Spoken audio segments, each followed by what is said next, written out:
Oh, you know what? The problem was, ladies, my black. If there's a win, then go get it. What I call winning. If your goal is to be a better mother, if your goal is to get promoted. If there's a life, you've got to live it. So don't hide your superpower. Don't drop your mic. Don't lower your voice. Don't hide who you are. If there's prosperity, I want you to have it. Then what we aspire to become is really inevitable and not impossible. And if there is wisdom, I pray you receive it. And so I think the companies did not do a SWOT analysis of what could go wrong or what must be true in order for them to hire 50 or IoT 70%. or all of the technologies that happen that we try to tighten up and shore up. But there's other factors that happen in the anatomy of a breach, and that is the human factor. We have that same mindset about it's just a matter of time, it's not impossible, it's inevitable, then that will guide our walk, and we will walk boldly. Always find a way to win.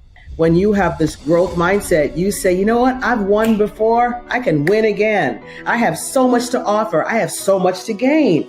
I am not done. 1, 2, 3. Okay, you heard from them.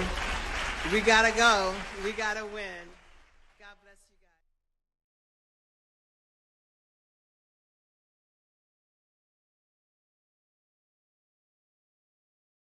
guys. Hello, everybody. Hope everyone is doing well. It is Thursday, and if you haven't checked your clock lately, it's a new time. It's noon on Eastern Standard Time, and normally I see you all several hours from now. So we're trying a new format and a new time to make sure that we maximize the number of people that have the opportunity to meet my very, very special guest and get into the conversation. Welcome to the Winner's Circle. I'm Daphne Jones, former Vice President, Senior Vice President, and Chief Information Officer. I'm currently a public board member. I published this book, Win When They Say You Won't, about 2 years ago from McGraw-Hill. I'm the CEO of a startup company called The Board Curators, and now the host of this Winner's Circle Live, which is a monthly podcast. And I sometimes do 2 podcasts in a month. In the book, Win When They Say You Won't, I share other people's stories and triumphs because I believe that by ourselves, we know a little bit. But when we tap into the resources and experiences and wisdom of other people, you know what? We can know everything. So we are not here by ourselves or for ourselves. And we can all enjoy the knowledge that other people have. And that knowledge can also become ours. And that's what this is about. This broadcast is where I seek to bring you great people who serve others, who inspire others, who lead others, whose mission will be to leave a legacy, and who always find a way to win. This series of monthly LinkedIn podcasts are curated to bring you topics that I think are most relevant to us. And these podcasts will help us learn more than we already know and hopefully inspire us to do more than we already are. So a couple ground rules. First of all, you can always go to the Winner's Circle Live, hashtag the Winner's Circle Live if you want to ask a question. I encourage you to ask some questions, or you can do hashtag Ask Kaye. That is a good way to know that's her name is Kaye, because Kaye knows a lot. Second, the Winner's Circle Perspectives is my video series, so I encourage you guys to subscribe. So it's time to introduce to some and present to others a leader. She's a friend of mine, a dear friend of mine. She calls my husband Uncle Max, which is weird because he's not her uncle, and that makes me her aunt, which I'm not. But she's an old dear friend and a business partner. I'm not an old friend. I'm a dear friend. See, and she's feisty. She's a feisty one too. So she is a long-time friend. Let me tell you a little bit about her. She's highly respected, board chair, venture partner, former corporate leader with over 20 years of experience engaging with executives at global corporations. She's worked with Pfizer, Johnson & Johnson, Onyx Pharmaceutical, and those are all publicly traded organizations. She arrived in the U.S. at 19 years old. And you know how much money she had in her pocket? $50. And she probably is rounding up. It was probably like 45 or 40. But her career began when she graduated from Baruch College, and she has an MBA from Columbia Graduate School of Business, and she is a senior advisor at the Boston Consulting Group. You all know BCG. We know who they are. And at BCG, she works with the venture and private equity backed companies with market caps ranging from 2 billion with the B to 30 billion with the B. Her most recent project included a CEO transition from an M&A that was about a $10 billion organization. She coaches leaders, she coaches senior executive. She was the head of HR for Johnson & Johnson, where she managed a $100 million HR budget and had almost 2,000 professionals working with her. She's a strong advocate of DEI, and why wouldn't she be? Diversity, equity, inclusion. She's a strong advocate of ESG, environmental, social, and government challenges and topics. And she partners with boards and administrators and trustees to discuss how they can embed those DEI and ESG principles into the company's practices and programs to create a formula for short-term and long-term business success. And she guides leaders on facilitating value assertion conversations across race, gender, and sexual orientation. She's just amazing. She's a guest lecturer at Columbia Graduate School of Business. She's a lecturer at Stanford University Graduate School. I'm not talking about the college, the graduate school, right? Where people are a little bit smarter, a little bit more knowledgeable. And a lot of those people that are in grad school have been in corporate America and are going back to understand how their experiences can make them even greater. She's a speaker at Milken Institute Global Conference. She's an active member of the Council on Foreign Relations, Global Think Tank, Biotrade Association. I don't know. We don't have that much time to go on, but she serves on boards of Prime Medicine, AGO. She's a lead independent director. She's a compensation committee chair. Guys, let me just tell you, there are winners that we see every day with us. They win in their business, they win in their lives, they win with their health, and their winning centers really around how they can make it to the top. And maybe they'll bring some people along with them. But this person here, Kaye, uses her love of people. She uses her servant leadership mission to help organizations and people at every level to win, from whether they're the hopeless, like at Glide Church, the homeless, to the ultra rich, ultra successful, and untouchable people. She's a known CEO whisperer. And so for those aspiring and current CEOs out there, get your questions in so you can get her perspectives on how to win as a CEO, right? She lives her life as an example and a role model for others to follow. She's deeply committed to the development of human capital and the overall development of individuals. She believes that when individuals win, companies win, because companies are made of individuals. She gives voice to the voiceless, and she uses her relationships and experiences to empower, to instruct, to inspire, and to inform others across the spectrum of life on redefining what winning might be for them and how to do it. Okay, I'm not going to say anymore. I'm just going to introduce. Y'all will see for yourselves. Kaye Foster, please welcome Kaye to the stage. Yay! I don't have. Thank you, my friend. Thank you. I have a recording of applause, and I forgot to turn it on today. But welcome, Kaye. Thank you. Thank you, Daphne. Thank you for that very warm introduction. I got a little bit tired hearing all the things that I'm doing. So one of the things we'll talk about is energy management. So people will get to understand where the capacity to do many of those things comes from. So Amen. Amen. Well, it started. I mean, we're going to go, we'll probably end in about 30 minutes, maybe 35 minutes. It's not going to be a whole hour. And so we're going to dig in as quickly as we can. So you arrived at this story at 19 years old. So basically already somewhat grown and with just a few pennies in your pocket. Was there a turning point? When you came to the U.S., I assume you didn't think you were a winner yet, or maybe you did, and you weren't hatched you were a winner in development, maybe, but Hmm. your point when you realized you were part of the winner's circle officially, and if so, did that bring any cost to you personally to win? Mm. Mm. So, as Daphne said, I came to the US at 19 with $50 in my pocket. And I'm really clear. I'm originally from Barbados, and I'm really clear. I came to the US for a bigger life, not a better life. So, I wasn't fleeing persecution or any of the other potential harmful effects that bring immigrants to this country. So, to answer your question specifically, the tagline for my life is from the toilet to the tower. And when I came here at 19, like so many other immigrants, and just faced the reality of coming to this country, and this was back in the late 70s, early 80s, I didn't have the academic credentials Hmm. to be, ushered into, shall we say, into corporate life. So, like many other immigrants, I cleaned bathrooms. That's where from the toilet comes. I worked as a babysitter. I did many of those things that immigrants do because the focus is on early on is survival, but it's thriving and ultimately winning.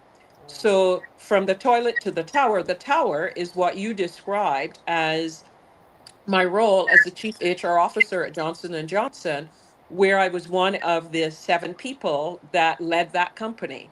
And our office was in a white tower in New Brunswick. So it's clear to me that this from the toilet to the tower really speaks to the arc of my life, my journey. And the winning part, your question about the cost, and there's a cost to everything, and I think that that's something we have to be honest about. There obviously, if you think about just that trajectory, the costs were threefold for me. One, emotional, having to put on what I call the armor of life to be able to navigate corporate America at a point in time where every single room I was in, Mm. I was either only woman, only person of color. Imagine being, I spent before J&J, I was at Pfizer for 15 years, and I spent 8 years working across Japan, Asia, Africa, Middle East, and Latin America at a point in time where Americans, business executives were a rarity, much less Black female executives. So emotionally, I always had to come with that armor, whether that was my intellect, whether that was a lot of time, it was my faith, but I always had to come with that armor that enabled me to thrive. The second was physical. There is a degree of stamina that is required to do these jobs and to do them well. I traveled at 1.80% of the time. And then I would say the other cost was personal.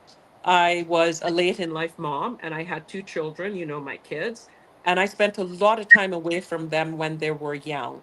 So I think being realistic about, and it's less about the cost, it's the trade-offs, because then you have to be intentional about accepting the trade-offs that come with having to take on some of these roles. That's right. That's great. Did you have someone who warned you that you would have to make these trade-offs to go from the toilet to the tower, or you just learned No. and No, that's learning, literally learning by experiencing. And it's why, for me, you said earlier, I'm the CEO whisperer. I spend a lot of time working with people who are early in career as well as female, now at this point in my career, female founders of companies, to really share with them the experience that I didn't really have. In some ways, I didn't have a Sherpa as I was going through this. And in some ways, I serve as the Sherpa for many of them. And it's why I talk about the trade offs, because we never ask men about the cost of doing something. We assume there's always some complementary part of their life that helps them with that. And I just remind women, particularly, but men as well, really think about the trade-offs and how do you, and I never say work-life balance, I say work-life integration, because balance implies that you're always struggling to find this, imaginary balance as opposed to integration, which is how do you effectively integrate the demands of a career with the demands of being, right. whether it's a wife, a partner, a spouse, whatever is the other part, other dimension of your life. And it's a natural expectation that the women will have to make more of an immigration more of the trade-offs, if you will, because Correct. they're going to be the ones taking care of their parents who might be sick. Correct. Or in some other countries, it's the wife that has to stay home and take care of the family. And Right. Child rearing, there still is, and there's plenty of research, which you know, Daphne, that says, in spite of the gains that women have made in professional life, women still carry the largest percentage. I think the last count was between 60 to 70% of all of the traditional, whether it's child rearing, homekeeping, whatever is that dimension, women still carry, in addition to all of the other demands of a corporate career or of a professional career, they and still are carrying the bulk of it. And I'll add to that is you would think that if I'm carrying more, 60% or whatever, that I might be paid a little more. But the Yeah. between men who make a dollar used to be 83 cents for a woman. Now it's 81 cents. Correct. So we've Correct. lost 2 cents of earning capability versus a man in the last 2 years, or maybe it's Yeah. last year. And that is hundreds of thousands of dollars at the end of your career that it accounts to. So we're carrying more and we're being paid less. There used to be a name for that, but we won't talk about it. All right, so let's keep it moving. Yes. So as you think about the tower, J&J, Yes. right? It was a white, beautiful Hmm. uh, ivory tower, basically. Correct. And so when you think about the M&A, the integrations you've done billion-dollar transactions, Hmm. led startups. What does it really take to win? Those are high Yeah. stakes, right? And we see all the glory, but we Yeah. don't really know the story. What Yeah. does it take as a leader to really win in those? And does the public get it right? Do we think that it's all lingerie and Marvin Gaye is? Well, I've never done any of those particular M&A transactions. It's been more like beans, grits, and beans. But um, so it's interesting. I think there is this myth that there is this playbook, and if you just execute against the playbook, all is going to be well. And what the reality is, are there processes and systems and technology? So is there a way of doing it? Absolutely. But at the end of the day, and the phrase that I would use to really guide myself and leaders as we would talk about this, I would say aspire for linear, right? Let's really hope that everything goes well and up to the right, particularly in terms of value creation, Yes, particularly in stock price, et cetera. But let's always plan for discontinuous and disruption. We have to assume that that is part of it. That's what the public doesn't see. That's the part that typically happens behind the scenes. That's the part where leaders get skittish. And I constantly have to remind them those are the moments that courage is required, yes, courage of your convictions. We started down this path, right? And you are not getting the response from the investors and the analysts that you thought. You told the story of why this M&A transaction was accretive, why it was a combination, the famous one that we used to say, a merger of equals, equals. right? And the story isn't sticking because you're starting to see actually the exact opposite. The response is, we're not buying the story, we're not getting the story. And the question is, if you're planning for that, you know how to anticipate it. You know which of your analysts are the ones that you don't always want to be the one telling the story. Who is in your community that has credibility? Is it a lead investor? Is it an analyst who's been covering you, who can talk about the arc of the value that you've created and why the story makes sense? Those are the things that happen behind the scene that we often don't see. The other thing that we often also don't see is after, so think about all the adrenaline and the rush that happens as you're going through an M&A transaction. A lot of that is just fueled by the intensity of getting the deal done. There's a sense of urgency, there's this pressure. And let's assume whether it is accretive and positive or it didn't turn out the way you did. There is a period of, it's almost like grief, because you've gone through this intense experience. Remember, it's a whole community of people, bankers, lawyers, investors, your team.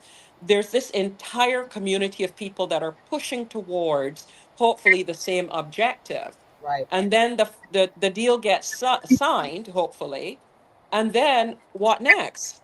Right? And all of a sudden, there's this vacuum, Yeah. right? And figuring out how do you deal with that, right? When I am no longer, Companies. there And you go. yeah, it's like There you go. postpartum depression or Yeah, and nobody, and you're not seeing that because we don't reveal that. reveal that. Yeah. Right. Right. And then just because there's the lead up to that that says just because you can merge, should you? Are there Yeah. other ways to be able to get value Correct. for the company? But Correct. after that, sometimes you have to go back and look at your investment thesis and say, this is why we did it. Did we get what we thought? What assumptions There did you we go. worked out There to you be go. right?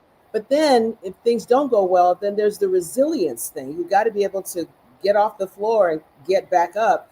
And so you don't always see those. You just see the Not bell. just resilience, Daphne. I would argue vulnerability because it requires vulnerability to say, I made a mistake. And it's almost like you don't even have the degrees of freedom to say that, right?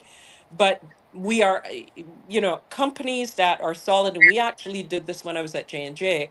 We actually took a 10-year retrospective of all of the acquisitions that we had done to really see whether or not they met the investment thesis, the acquisition model, what were the assumptions that we had made, were those assumptions actually accurate? And Right, it is, I mean, in many ways, that requires, on the part of the organization, a willingness to objectively look at yourself and to do it from a not just a postmortem, but to do it from a learning platform. What assumptions did we make that those assumptions did not play out? you know, yeah, What did it teach us in terms of how we're going to do this in the future that we can apply? So that for me, it's always about the reduction in the cycle time. How can it's I mean it's basic innovation, as you know, right? The innovation cycle is really driven by this. How quickly can we test and learn? How quickly can we right, test and learn and therefore iterate and improve the process? right. Test, learn, and adapt. Right. Yeah, Well, speaking of, failure or yeah, testing and adapting, women, I think, I don't know if we have learned to play it safe in our lives or we're afraid of ridicule. When I think about, the glass cliff mm-hmm, that mm-hmm, that is very famous, and it's famous for women to have right, given an opportunity to take the glass cliff, or maybe people of color to take the glass cliff because it's an impossible job, and if you fail, you fall to your career's death. right, So, whatever the reason is, do you believe that as women we feel that failure is an option for us, that we can yeah. learn from failure? So I think at a personal level, we can learn from failure, of course. But I think part of the challenge is there are a series of systemic challenges that Mm, really get in the way of giving women the degrees of freedom to fail publicly. It's as you said, in many instances, that shot that the woman has been looking for comes when an organization is really in need of a massive turnaround or in need of a significant transformation. And I mean, I'm not going to call names, but you and your readers know we have a number of those examples where women are brought in.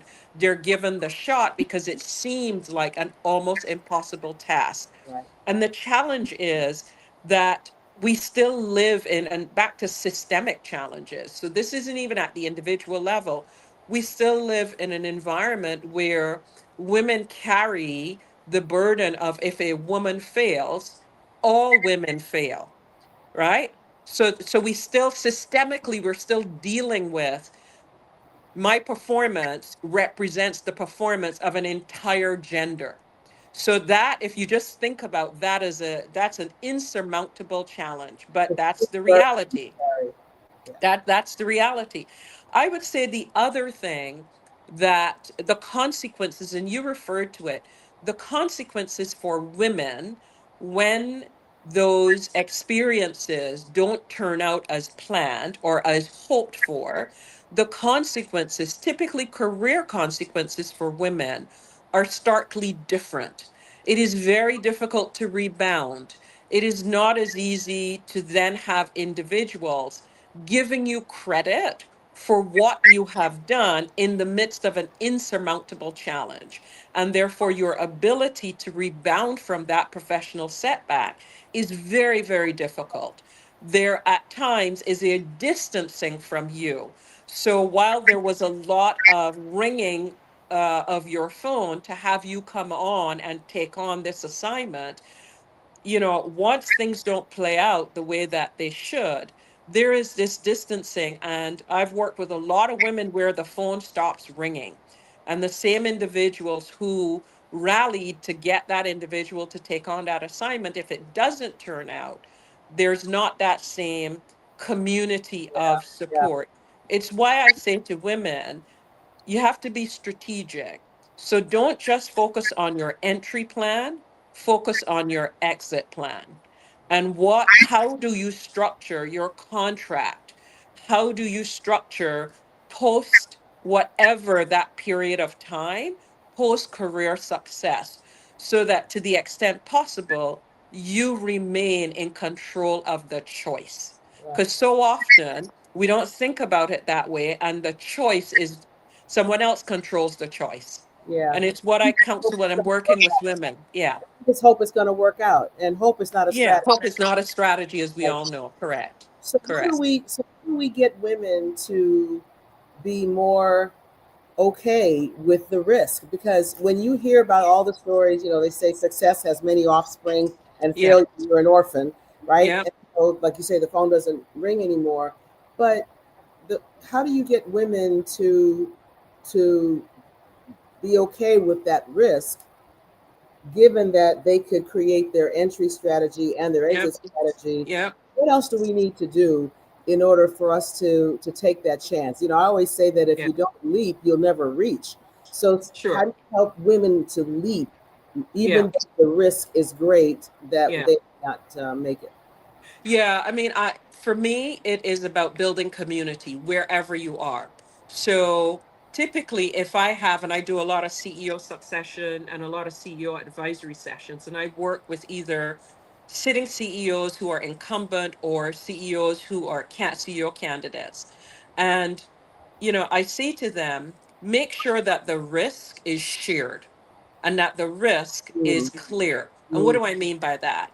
You really have to create a community. If it's a publicly traded company, even in private companies, you create a community that really understands what you're bringing to the table, that is clear about the size of the risk, and is therefore willing to share that risk with you, right? That doesn't mean that you aren't accountable, but it means that you are clear that the decisions you are making are with the full support and engagement of the board. So, therefore, you have to be engaged with your board.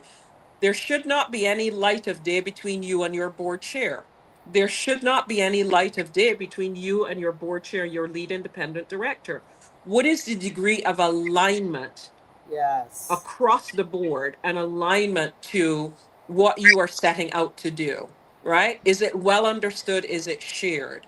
And the reason why that alignment at times really matters is because if you are stepping into a situation where you have to make tough choices on either resource allocation, whether that's capital, whether it's people, maybe there's new talent you've got to bring in or you've got to let some people go.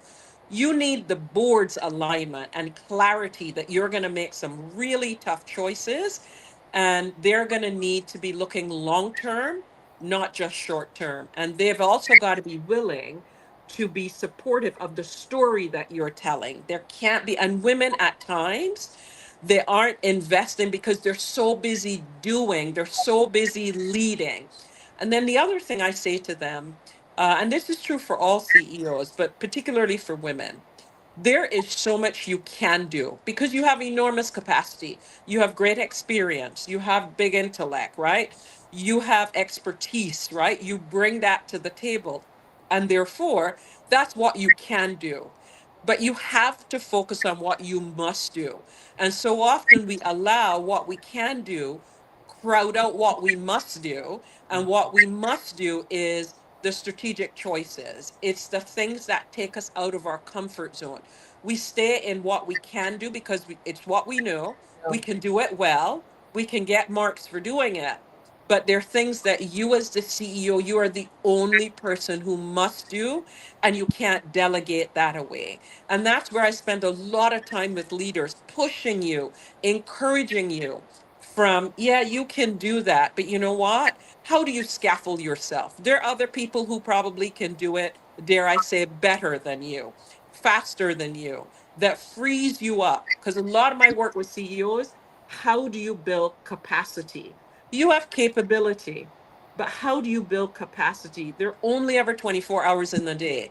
So, how do you build capacity? You build capacity by surrounding yourselves with communities of individuals who are going to focus on those parts of the business where you can do it, but it's more important for you to do the things you must do. That's great. Great advice. Must do versus can do. Um, Understanding community that you have around you. There should be no light of day between your story and the board's expectation of. Absolutely. There's an allyship that is there with you, Correct. the community, entry and exit strategy, understanding the risk, being clear on the risk, and Yes. maybe what is the likelihood. One of the things that we always look at in strategic conversations is not just what is the risk, but what's the likelihood of that risk coming to fruition, and what's Correct. the impact of that if it does happen. Correct. It's only Correct. it's going to tank us, or it's a 90% chance or a 10% chance. And so So, those. Daphne, let me pick up on that because what's interesting is we hear a lot of talk about decision making and risk. And I see that with a lot of my CEOs. As a matter of fact, I had 3 of these conversations this week alone. And the CEO, senior leader, was saying to me, I'm really struggling with this decision. And I just listened. And I said, here's what's interesting. You're not struggling with the decision. You know what must be done. What you're struggling with is the consequences of making that decision. So Great. let's stop Good. having this conversation about, I'm not sure about what to do, because you absolutely know what to do. What you are really struggling with is consequence management. So let's talk about what are the potential consequences of making this decision. And let's then figure out how can you actually manage those consequences. And I find that when I can talk with leaders in that way, they're more able then to say, yeah, you're right. 9 times out of 10, they say to me, yeah, you're right. I know what I have to do. And you're right. When I think about the consequences, here's what I'm concerned about. By Yeah. the way, 9 times out of 10, it's usually about people. So Yeah. therefore, we have a conversation about, again, through the lens of risk. This person is a technical expert, and I worry about the gap in expertise. I need this person to be more strategic. But I worry that if I make a change there, Right. I'm going to have this gap. So I talk with them about, well, let's talk about how you could do that. A simple frame that I use with them is the if, when, and how.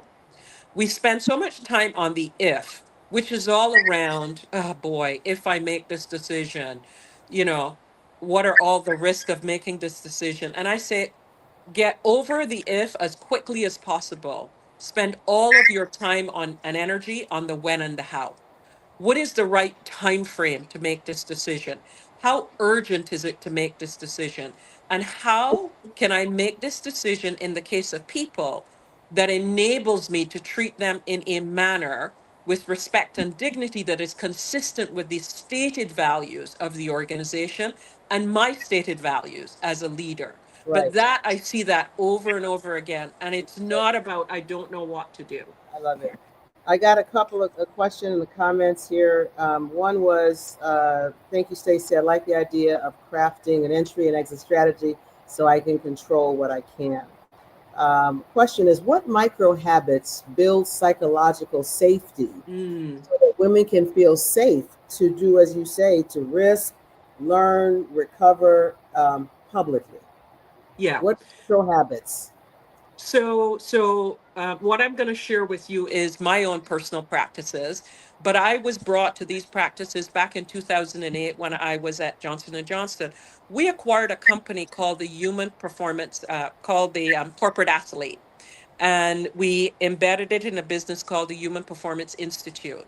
And this company is based on the premise that when you are a leader, a corporate leader, even a leader in private industry, that energy management is one of the most important things you do, because that's what corporate athletes do.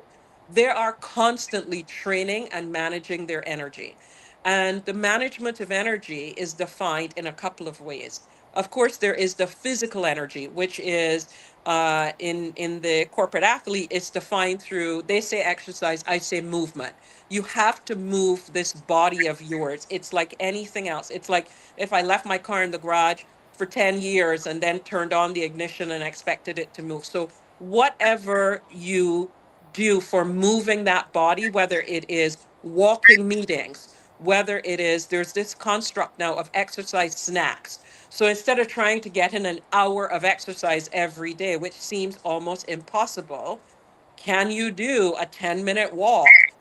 Can you do walking meetings? Yeah. Even if there are Zoom meetings, I do Zoom meetings and I go on camera, introduce myself or talk, and then I go on audio while I'm walking. The second construct after this physical or this movement of energy, the second is nutrition. So food as fuel, and really being intentional about how you are fueling your body through snacks, through nutritious foods. You know, we get busy with the day and we don't leave. My assistant is very good at this.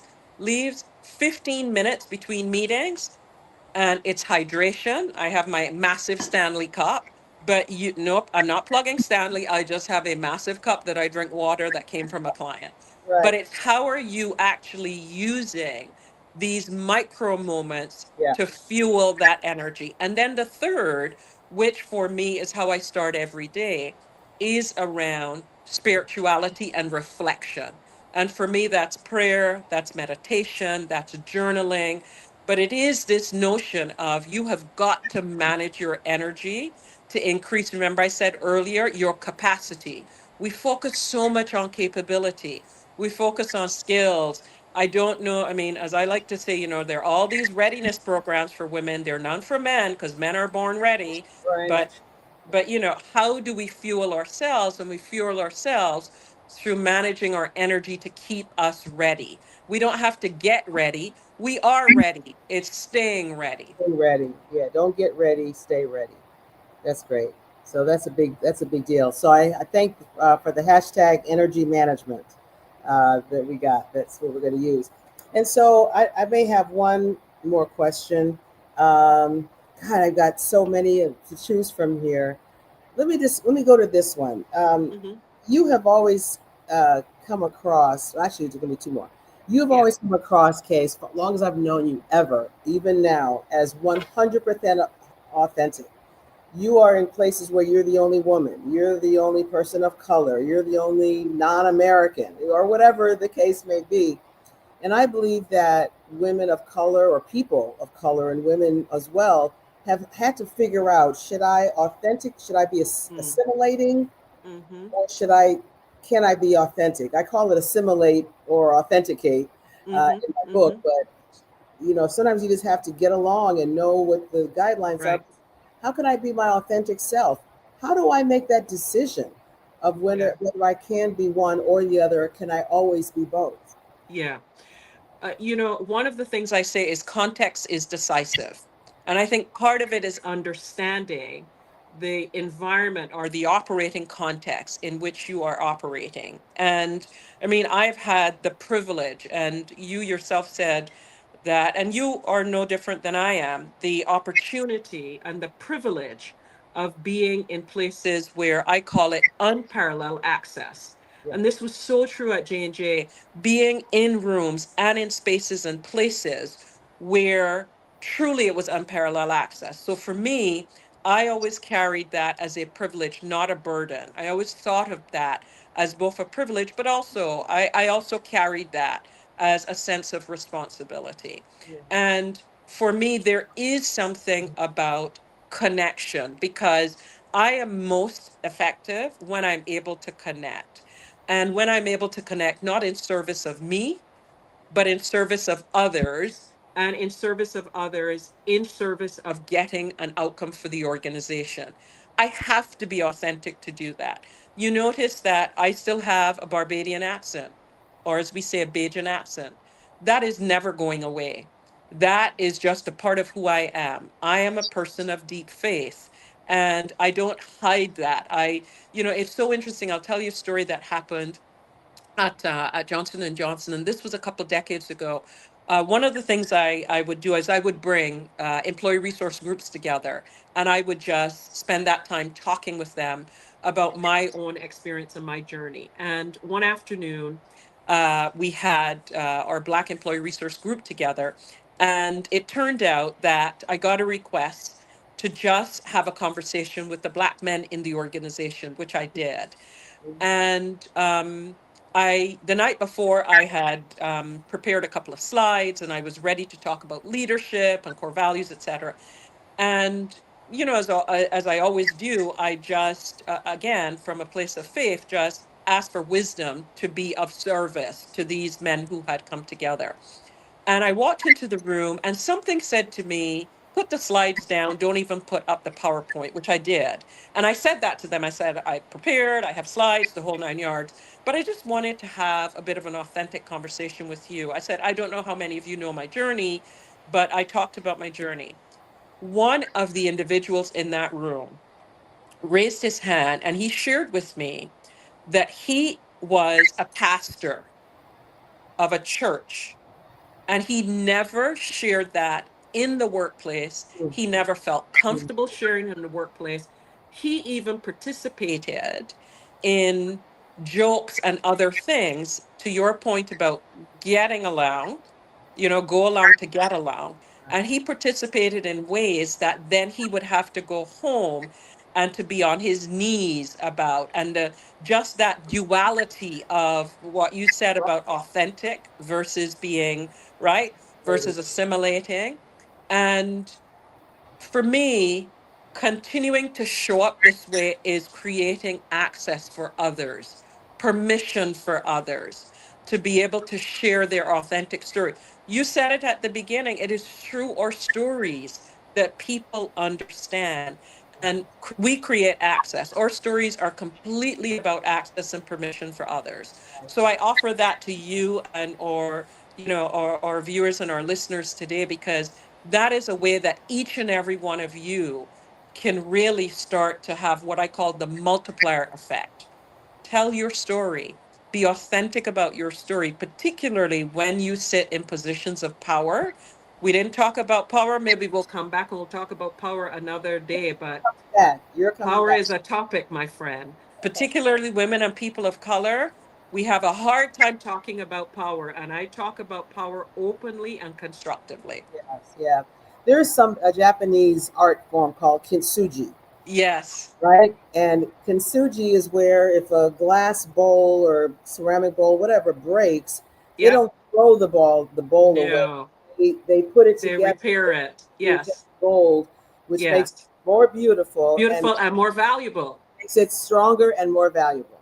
And so, what we're saying is using our stories as kintsugi to be able to share with others, this is what happened to me, and this is how Yes. I overcame it. So that Yep. allows you to say, well, I was not authentic in this situation, and here's Mm-hmm. what happened. I was faking it, and I Right. felt horrible. Or Right.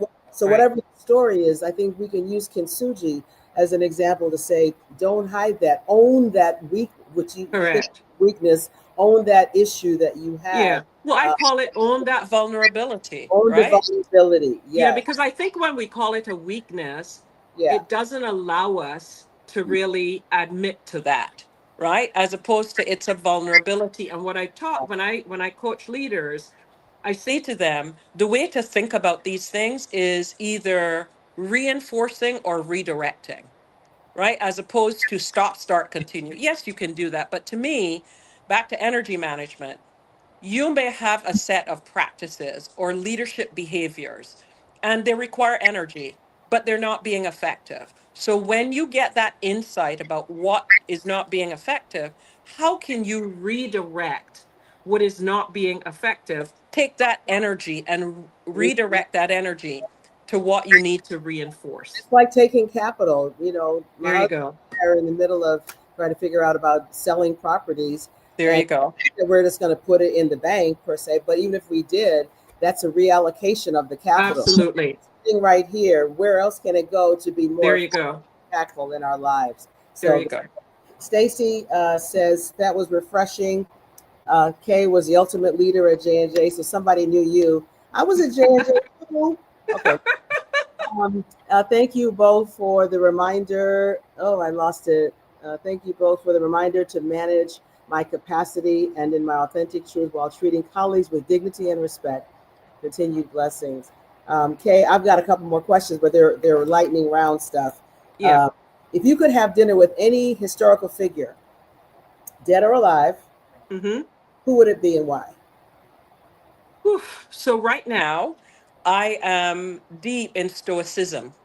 So Marcus Stoic. Aurelius, yes, who really talks about deep philosopher who really talks about how do you really think about yourself and how you show up in service of the broader world. Getting yourself disconnected, it's a little bit Buddhism, disconnected from all of the trappings and all of the things that we, in some ways, idolize, and Yeah. therefore allow us to be really the fullness of ourselves as we go about our work. The Bible talks about this too, Daphne, you know. We think the idols are just the, you know, the pagan gods, but the idols are money. It's the things that you put your Well, time against, right? yeah. Exactly. Exactly. That's So awesome. Marcus Aurelius, if you can hear me. So Marcus, all right, you do mountain climbing and hiking. I That's do. what I tell you guys. I don't know how many mountains she's been on, but 60 seconds talking about what mountains have you climbed in the world? Yeah. So I've done Kilimanjaro up and down. It's the tallest peak in Africa and one of the top, I think it's the second or third in the world. I have done Machu Picchu, which is in Peru. I've done Mount Rainier, which is in California. And I was scheduled to do Mount Fuji, but I hurt my back, so that's on the still to be done scale. That's still on the to be done list. Yes. I don't want you to feel And like, let's be clear, I huh? climb the mountain of life every day, I know that's right. That's right. And you make it back down, but you make up it and down, up and up down. and down. And I don't want you to feel like you are obligated to invite me to any of these. So because I don't Okay. there's no way to do it. What's the most special place in the world you visited? Egypt, easily. Egypt. Why? Because I have to say, and it's so funny, I was just talking this morning to someone about this. Um, I stood in Cairo and literally felt the pull of the earth underneath my feet. Mm, I went to I climbed at that time, you could climb inside the pyramids and was just struck by not just the archaeology, but the technology and just for me, it was the intellectual capacity that was required to envision and then build something like that without all of the modern technology that we have today. And just the warmth of the people of Africa who welcomed me and said, you know, welcome home, Mama Africa. So Egypt, hands down, that's hands down. awesome. Okay, well, with that, and you also answered a question I was going to ask but didn't have time to, was about what's the one legacy and victory you want to be known for? And I believe your stoicism comment is Yeah, about, it's not about you or any idols. It's about how you can be of service to others, yeah, which I've known that about you forever. All right. So, guys, that is that. Let me share you with you what's coming up. We're going to take you to the next phase of what's happening in the Winner's Circle Live in next week, actually, literally 1 week from this week. We're going to have Michelle Maynard Elliott and another Kalia is going to be talking about what it takes to get on boards and how they did it. Kelly Harding Woodruff, how to get on boards and what they did. Kelly is currently, she's one of our clients on the board curators, and she is on a board of directors. So we're just going to talk about what is all this about, and especially as women of color, what is the prognosis, for getting and serving on boards? What is it like? How do you do it? And so that's next week. Want everybody to come. Also, Bishop Noel Jones, family member, friend, scholar, author, preacher, diplomat, ambassador. He's a lot of different things. Those of you that don't know him, please look him up. He is the bishop of a church in California. And I just had a brain dump there. But Bishop is going to be joining us. He's the author of The Power of the Mind. So we're going to be talking about the mind and how it can, in fact, influence us in a very, very great way. In November, we're going to have a masterclass, November 14th and 15th. And this is a masterclass that there's nothing like it. It's an 8 to 10 hour class that you will learn what is a board, why do boards exist, how do I get on a board, what do I have to do to prepare for it, what are the challenges that boards are dealing with, whether it be activist investors or climate change or geopolitical issues or whatever the issues are. We talk about those things so that you can understand the language of the board and how do you think about getting yourself ready to serve on a board. What are your superpowers? What are your gifts and your skills that you need to really embrace strongly so that you can show up really well when it's time for an interview? How do you interview for a board? What questions will they ask you, and what questions should you ask of them? So we encourage you to sign up and join that, and we'll talk about that a little bit more next week. Thank you all for watching. And let me bring this back to Kaye. Kaye, if you had one thing that you said, and maybe it could be a phrase, it could be a sentence, it could be a paragraph that you believe that if women and people that are watching us want to be in the winner's circle, what is it that they need to make sure that they do? I'm actually going to quote you. Faith it until you make it. Okay, that's a great Thank you. quote. All I right, love you, my friend. I love you. to faking it till you make it. In case y'all didn't get that, don't Yeah, fake it till you make it. Faith it until you make it. But you got to have faith and make that leap. exactly. Faith without works is dead. Okay. All right. God bless everyone. Thank you all for being here. And this will be replayed, broadcast. Please share with your friends when you do see this again. Thank you. Thank you. Bless you all.